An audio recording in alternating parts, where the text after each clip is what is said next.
Morning all of you, welcome to your own channel AS English grammar classes. जैसा कि हमने Rajasthan high court LDC के English syllabus को complete करने के लिए एक सीरीज़ को शुरू कर रखा है और उस सीरीज को आगे बढ़ाते हुए हम पढ़ रहे हैं आर्टिकल। और आर्टिकल में ये 8वां वीडियो है जिसमें हम द के यूज़ के बारे में पढ़ रहे हैं। आज हम द के यूज़ को फिनी से कर लेंगे। राजस्थान हाई कोर्ट एलडीसी और सीएटी 2022 के लिए बहुत ही इंपॉर्टेंट वीडियो है, इसे देखते रहिए ताकि आगे आपको एग्जाम में बेनिफिट हो। बढ़ते हैं ज़्यादा टाइम न लेते हुए। Before the common nouns in the sense of the same. Same का मतलब क्या होता है? समान होता है, लेकिन यहाँ पे क्या अर्थ है? वही वही। ठीक है, तो इससे पहले वाली वीडियो में हमने पढ़ा था कि सेम वर्ड आ जाता है तो उससे ठीक पहले भी द यूज करते हैं, जैसा कि हमने यहाँ पे द यूज किया है। ठीक है, तो ये आपको अच्छे से समझ में आ गया होगा कि सेम से पहले द यूज करते हैं। इस वही के अर्थ में हम कॉमन नाउन से पहले भी द का यूज कर सकते हैं। यही तो कहा इसने, बिफोर कॉमन नाउन, जातिवाचक संज्ञा से पहले, in the sense of same, same के सेंस के रूप में हम द का यूज करते हैं। देखिएगा example, this is a boy who has helped me. ये है वही लड़का है जिसने मेरी मदद की थी। वही के अर्थ में, वही के सेंस में हम द यूज करते हैं। सेकंड एग्जाम्पल है, this is house where I live in. ये वही घर है जहां मैं रहता हूं, तो वही के सेंस में यहां द यूज करते हैं। ठीक है, तो अच्छे से समझ में आ गया होगा। सेम से पहले द यूज करते हैं और सेम का मतलब वही होता है। वही के सेंस में अन्य कोई सेंटेंस या अन्य कोई वर्ड आता है तो वहां भी द यूज करते हैं। नेक्स्ट रूल है, before proper noun qualified by adjective. Proper noun व्यक्तिवाचक संज्ञा। व्यक्तिवाचक संज्ञा से पहले भी द का प्रयोग किया जा सकता है जब क्वालिफाइड विशेषता बताई जाए बाय एडजेक्टिव, विशेषण के द्वारा। ठीक है, विशेषण के द्वारा क्वालिफाइड विशेषता, विशेषण के द्वारा व्यक्तिवाचक संज्ञा की विशेषता बताई जा रही हो, वहां पे हम द का यूज कर सकते हैं। जैसे देखिएगा, इमोर्टल लता। इमोर्टल का मतलब होता है अमर। लता जो संगीतकार हैं उनके बारे में बताया कि अमर लता। लता की क्या बताई जा रही है? यहाँ पे विशेषता बताई जा रही है। एडजेक्टिव के द्वारा इसको क्वालिफाई किया जा रहा है, इसलिए यहाँ पे द यूज करते हैं। The immortal Lata, Amar Lata. Beautiful Radha. देखो राधा क्या है? प्रॉपर नाउन है, इससे पहले एडजेक्टिव आ गया। ये एडजेक्टिव किसको क्वालिफाई कर रहा है? राधा को, राधा की विशेषता बता रहा है, तो यहाँ भी हम द यूज करते हैं। The beautiful Radha. Late Lal Bahadur Shastri. Late का मतलब क्या होता है? स्वर्गीय। ठीक है, लेट का मतलब होता है स्वर्गीय लाल बहादुर शास्त्री। ये लेट वर्ड क्या है? लाल बहादुर शास्त्री की विशेषता बता रहा है, तो यहाँ भी द यूज करते हैं। हाँ, तो डियर फ्रेंड्स, नेक्स्ट रूल है, बिफोर नाउन से showing weights, measure, rate.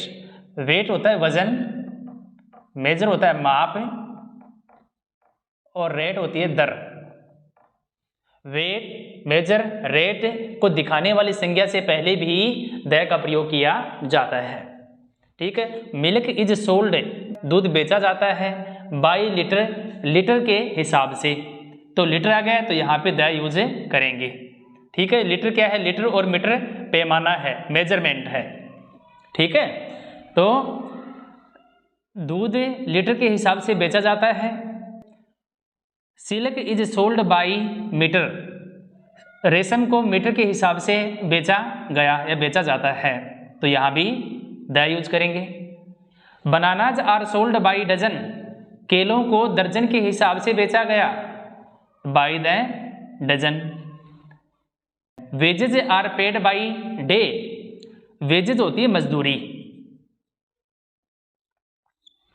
Wages मजदूरी, आर पेड मजदूरी का भुगतान किया जाता है, by day, by the day, प्रतिदिन के हिसाब से। ठीक है, तो यहाँ भी हम द यूज करते हैं। तो ये अच्छे से समझ में आ गया होगा। वेट्स, मेजर, रेट, इनको दिखाने वाले नाउन से पहले अपन द यूज करते हैं, तो इसलिए हमने द यहाँ पे यूज किया। Before few little plus noun plus adjective close हो तो भी हम द का यूज करते हैं। क्यों? इसकी विशेषता बताऊंगा मैं आपको क्यों करते हैं। फ्यू और लिटल है, इनसे पहले तो ए का प्रयोग भी करते हैं, लेकिन द का प्रयोग कब करते हैं ये हम अच्छे से डिटेल में डिटरमिनर में पढ़ेंगे। ठीक है, यहाँ पे हम शॉर्ट में समझ रहे हैं। आपको पहचान बता देता हूँ। यहाँ पे देखो फ्यू है, यहाँ पे लिटिल है, तो इससे पहले ए यूज करना है या द यूज करना है, इसमें आपको कंफ्यूजिंग हो सकती है। आपको पहचान बताई जा रही है एडजेक्टिव प्लस क्लोज होना चाहिए। एडजेक्टिव क्लोज का मतलब होता है विशेषता बताने वाला उपवाक्य, तो उस कंडीशन में अपन यहाँ पे द यूज करते हैं।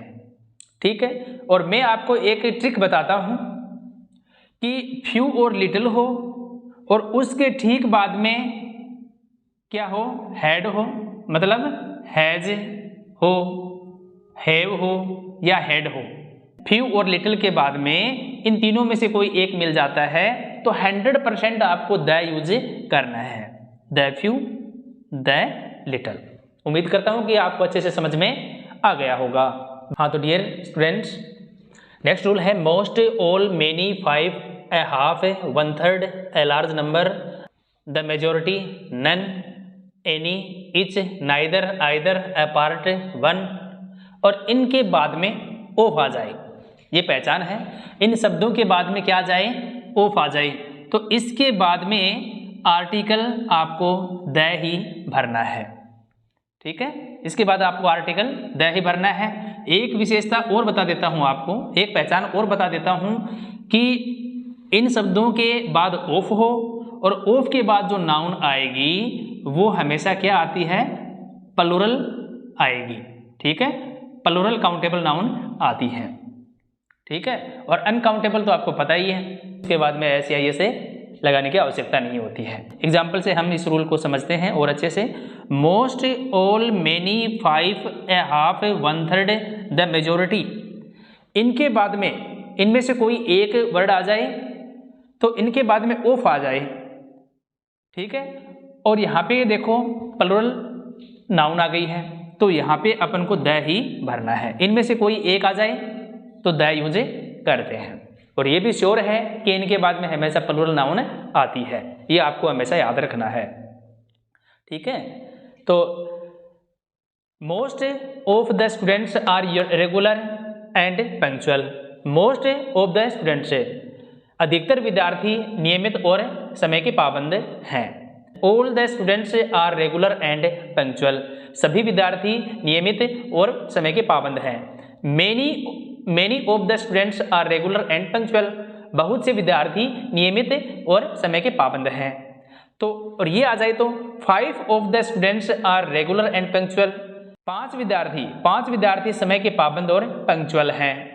A half of the students are regular and punctual, आधे विद्यार्थी नियमित हैं और समय के पाबंद हैं। 1/3 of the students are regular and punctual, 1/3 विद्यार्थी ही नियमित हैं और समय के पाबंद हैं। The majority of the students are regular and punctual, अधिकतर विद्यार्थी नियमित हैं और समय के पाबंद हैं। ठीक है, इनमें से कोई एक आ जाए, इनके बाद में ऑफ हो तो आपको डेफिनेटली द यूज करना है। नेक्स्ट है वन ऑफ, ये वन ऑफ आ गया और स्टूडेंट्स आ गया, तो यहाँ क्या यूज करेंगे, द। आपको इसकी हिंदी आए या ना आए, आप ये पहचान याद कर लेना तो आपको आर्टिकल भरना आ जाएगा। तो द भर दिया हमने। उन विद्यार्थियों में से एक विद्यार्थी सिंसियर है, बुद्धिमान है, समझदार है। Half of land is cultivated, land means क्या होती है, भूमि। ठीक है, हाफ ऑफ आधी भूमि, कल्टिवेटेड जोती गई है, तो यहाँ पे द यूज करेंगे अपन। ये अनकाउंटेबल नाउन है, कहीं आप ऐसे ना देख करके यहाँ पे यूज कर दें, वो तो रॉन्ग हो जाएगा। आपको ये याद रखना है कि हाफ ऑफ आ गया तो यहाँ पे आपको द यूज करना है। आधे खेत की जुताई कर दी गई है। तो आज हमने द के यूज को कंप्लीट कर लिया है, बहुत ही डिटेल से हमने पढ़ा। प्रत्येक रूल से मैंने आपको अच्छे से समझाने का प्रयास किया है। यदि मेरी वीडियो देख ली है तो आप कभी भी आर्टिकल को गलत नहीं कर पाओगे, एकदम सही करोगे। आगे पढ़ेंगे जीरो आर्टिकल, या ये कहें कि जहाँ पे ए एन और द का प्रयोग नहीं होता, वहाँ पे हम क्रॉस का प्रयोग करते हैं उसको बोलते हैं जीरो आर्टिकल, वो हम नेक्स्ट वीडियो में पढ़ेंगे। Thanks for watching, I will meet you in next video.